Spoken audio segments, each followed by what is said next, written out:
So this is the power of the Luminary. Impressive. But I'm tired of these games.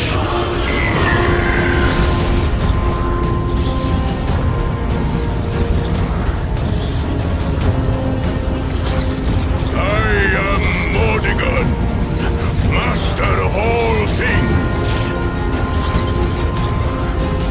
I call upon the power of the sword. All must be destroyed.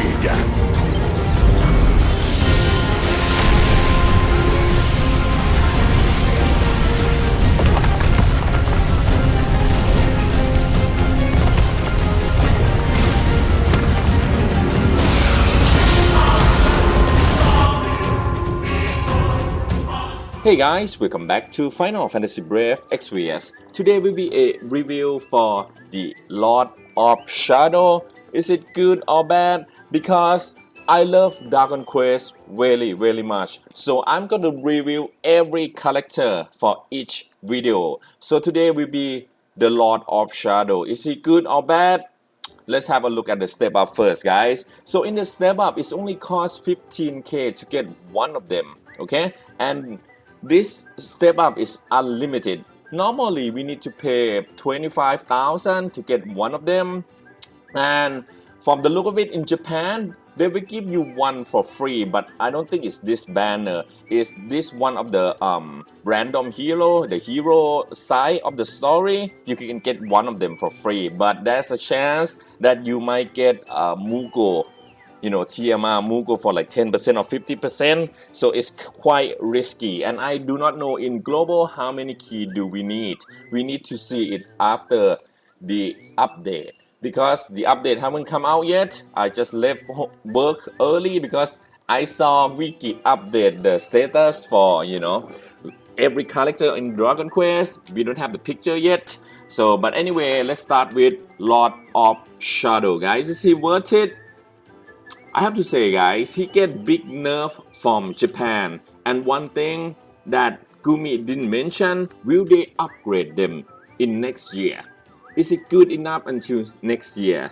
Okay, so let's have a look at his TMR first, and then I will answer all those questions. His TMR is very special, guys. So basically, it's an ability that can chain with Boarding Strike, 9 hit, okay? With 3 times multiply, ignore 50% defense to all enemies. So it's AoE, love it. Damage doesn't mind, because you can put this into any of your character, your tank, your healer, your support, so that you can chain. However, there's one tricky part in it. It said remove all status from all unit. That means whatever buff you have, debuff you have from monster, it will be gone forever. You have to recast it again, or you have to cast it in the beginning of the turn. Okay, so it's quite hard to use. I wish we don't have remove to all unit. Remove to all enemy would be nice, but I don't think that will be changed because it's same as in Japan. But there might be some use in it, because in the current meta, guys, if you see a lot of Dragon Quest coming up, I feel like Gumi try to aim for non-dispel buff, okay? So basically, all of them have non-dispel buff in there. So for example, attack buff, defense buff, you cannot dispel, so defense and spirit as well. So those might be the kind of thing now in the current meta, that you cannot dispel stuff, okay? And then you can use this, but it's hard to use, okay? And next is his Super Tima, which I think is not very good at all, because it's come with dark element. It's two-handed sword with 170 attack with dark element. So I'm not a fan of dark, because I wish it's like non-element, and then I can add element later up on my choice. It would be nice, but in build with dark would is nice, but we all know dark is not that good, okay? But maybe in the future content might be useful. If you have Super Chima from Jiraiya, Katana with dark, have you used it? I have one. I never used it. Except last event from Halloween that they weak to dark. It's been like what, 2 years, and I used one time. Okay, that's how rare it is for dark element. Next is his status. It's not bad at all, guys. So it's high HP, really high attack. In the middle part of defense and spirit. Spirit is quite low. I feel like 180, 190 is the standard today for a good status on your attacker. Magic we don't care because you don't use it.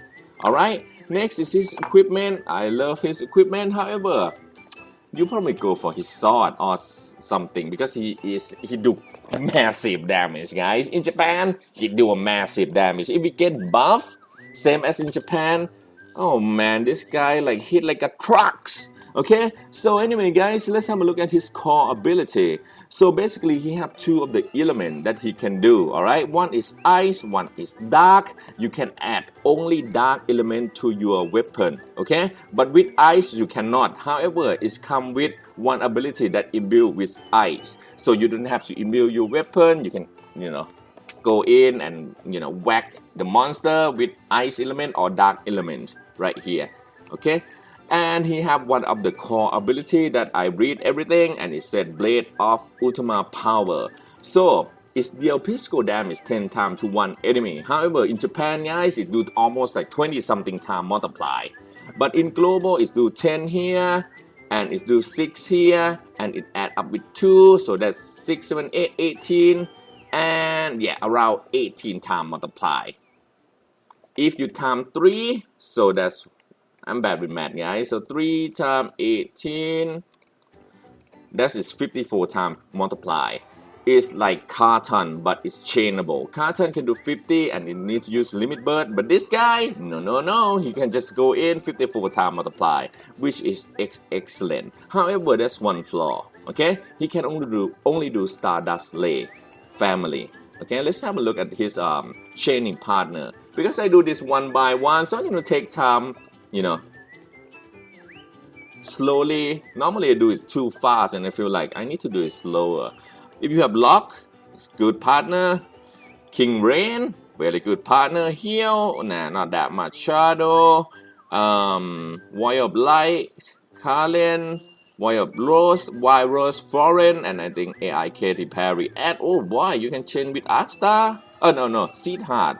Wow, this is nice. And it's AoE chain as well.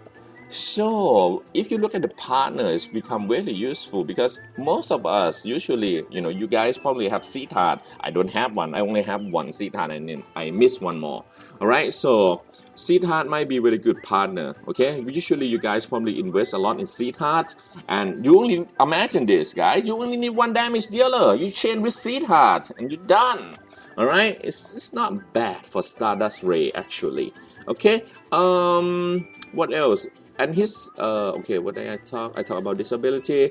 Next is he have dual cast, right? And he have triple cast. However, his triple cast is locked by one of the ability called Violet Vow. Okay, and then that ability is on first turn cooldown and it have first turn use and 6 turn cooldown. And enable skill for 4 turn only. So what does that mean? You have gap of like, so you cast 1, so it's become 3. So you can only cast triple cast 3 times, and you have 2 turn gap that you cannot do anything. Okay, so that might be his fallback. Alright, next is the other cooldown ability, which is add break and multiply to his weapon. And okay, and I skip this one first and then we talk about the final ability. It's on 5 turn available, use on 5 turn and have 5 turn cooldown. This is same as Carton, guys. So thank you Gumi and thank you Vicky for making this appear in the text. So single cast when dual wielded. So basically you cannot use it. So I think after the 5th turn when this thing run out, you use this ability. Okay, you use this ability, but it's only cast 1. So with 34 time multiply, right, you time 2, so that is become 68 time multiply. Carton can do 99 time multiply on his first turn, but he have to wait for 5th turn, guys, and it costs 400 MP. And however, next turn he will heal him MP back for 100%. But if you dead, it's gone. Same thing with triple cast. If he die, it's gone. Okay, so that's many flaw that I see in him, and he specialized in any single weapon. Okay, as you can see, this is really nice. It's only come with 150. I think it should be 200 by now, but overall I feel like he's not that powerful. However, that's one thing that I didn't mention is his limit burst damage. His limit burst passive is 100 already, as you can see, 50 and another 50 right here, and you get another 59 right here. So total is 159% on his buff. Okay, and usually today in global standard, if you have all the gear available for limit burst is around 200% in limit burst damage, so it's become to 359 percentage multiply on his limit burst. So let's see, it's 14.5 plus 359 percentage, bam, it's become 158. Okay, 158 time multiply on his limit burst, and it's only one hit, guys, so it's a finisher move, so you need chainer as well. And the way it's work is he casts limit burst buff on himself first, decrease dark resistance by 100 to all enemy, then he will do damage. Normally debuff usually go under the damage. Okay, so the what is it, the rotation, it will be damage, debuff, and whatever buff. But with him, buff first, debuff, and do damage. This will do a lot of damage, guys. Okay, so 158 time multiply, apologize guys, 158 time multiply, right? It's quite a lot. I think it's in par with King Rain. Okay, so if you like this kind of character, pull for him, but we cannot choose it, right? And which one we're gonna get, because we have 3 and it's guaranteed on the 3rd step, so you have to gamble, you have to do 3 steps, and I hope I get one of the new character on the way, and I get one of them. Doesn't matter, Lord of Shadow, Jasper, I want them both because I'm big fan of Dragon Quest 11. Not 11, all series of Dragon Quest. I don't really care if they suck. I like the game. Okay, many people say skip X, just skip it, it's a trap. Yeah, I know I said it's a trap as well, but I'm a fan. Okay, but I'm sure Gumi didn't get this for free. They have to pay money to get the license for it, so that's why they might be stingy on it. They might be expensive, I do not know, guys. But overall, is it worth it for free to play? No, definitely. Free to play? No. But the step up might be worth it, guys. Might be worth it. But we do not know how much the key that it will cost, okay, to get a new hero. If you get 1 key to open 1 box, oh boy, I'm gonna summon full step up. I put money in. But if you need 5 to open 1 box, that means 1 box costs you minimum of almost $150. Okay, almost 150. It's too much. I hope and I wish my prediction is right. It's only 1 key, not 5 key or 4 key. Okay, because in golden, in one of the gold key, you only need 1 key to open 1 box, I think. And silver key, I hope is 1 key per box. All right, so we can have fun with it. We have 2 chances, okay, to do this. All right, that's it for me on Lord of Shadow, guys. In case you get lucky, you get him. This is my review. So overall, to recap, like I said, free to play is not that good. For well, it's not that good for you. This banner is good for a fan. And I have to say in the conclusion, all TMR and Super TMR in this banner are amazing, guys, except him. This one is nice, but most of them, other than him, is really good. It remind me of Xenogear, guys. That Xenogear or Valkyrie profile, that the character excel not that good, but it excel later when you use the TMR, okay, or Super TMR. Except this one kind of more for the Lord of Shadow. Okay, I have 1, 2, 3, 4, 5, 6 more characters. So that's it for me on the Lord of Shadow review. And one thing I would like to mention, this thing is come out before the patch, so there might be some change it. And if they are, oh, I forgot to talk about one ability. And if they are buff them as in Japan, he will be amazing, guys, but you have to wait 1 year. The ability I forgot to say, and it's the most important ability, is his core ability is this one. Mitigate damage taken by 100% to one enemy and decrease attack and magic by 80% to one enemy for 1 turn. This got big nerf from Japan, okay? Japan had the same thing, mitigate 100 to one enemy, okay? Not yourself.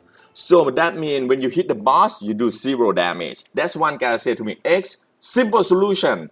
Cast this at the end of the turn. Thank you, man. You smart man. Okay? So cast at the end of the turn. And it gives you break of 80%, but one enemy only. Will you use this? I will not use it. Why? Because lead do 79% on attack, magic, defense, and spirit. But this one only costs MP. But when you cast this, you cannot do cast. Okay? You can see this. You cannot do cast. It's a single spell. That means he don't do anything for a turn. You bring him as a damage dealer, right?